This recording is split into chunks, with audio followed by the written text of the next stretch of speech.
को दना तोरा के पढ़ावे में हमरा 4 काठा बेचा गइल बा 10 तक पढ़ावे में आ तू मतलब बुझता है जब फ्री में कर दी हम कमा के दे दे। ए पापा जी बोल ए बाबूजी हमरो बियाह को दना घोड़ी तोहर के मन करतावे हो। हमरो बियाह को दना घोड़ी तोहर के मन करतावे हो।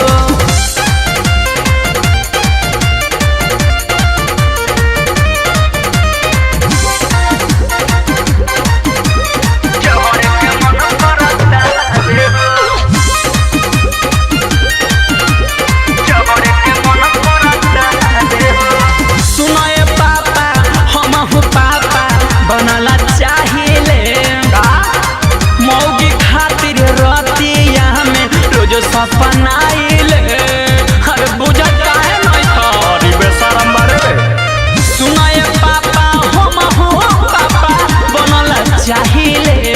अच्छा मौगी खातिर रातिया में रोज सपनाइले ढोला हमर जवानी सुन भीतरे मोहरता रे हो। हे पापा बिहावा करब तबे न वंश बढ़ी। तोरा ऐसा वंश बढ़ी तना तोरा को तैला हम फ्री में कर दी का रे। ए बाबूजी बोल ए पापाजी हमरो बियाह को दना घोड़ी तोहर के मन करतावे हो। हमरो बियाह को दना घोड़ी तोहर के मन करतावे हो।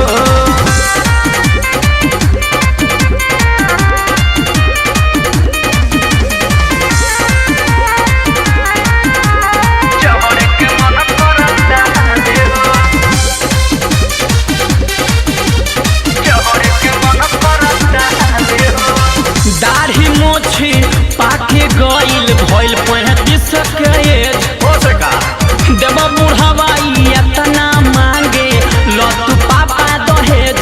अरे रहम कर पापा फ्री में कर दी दाढ़ी मोछी पाके गइल भइल 35 के एज देव बुढ़ावाई इतना मांगे लो तू पापा दहेज। राहुल रसिक ससिलाल यादव के मनवा हो रोतावे हो। तो पापा हमर बियाह ना करब ना करम ना करब ना करम रे माने तू ना करब तोरा ना सुनै ना करम ना करब तो कोनो बात नहीं खे। हम तो तार जिम्मेदारी नहीं बावत रहनी हमर काम तो चल देबा का ए पापा जी ए बाबूजी हमर बियाह को दना घोड़ी तोहर के मन करतावे हो। हमर बियाह को दना घोड़ी तोहर के मन करतावे हो। तो साफ बिगड़ गइल बारे रे अब तो तोर बियाह कराई के पड़ी।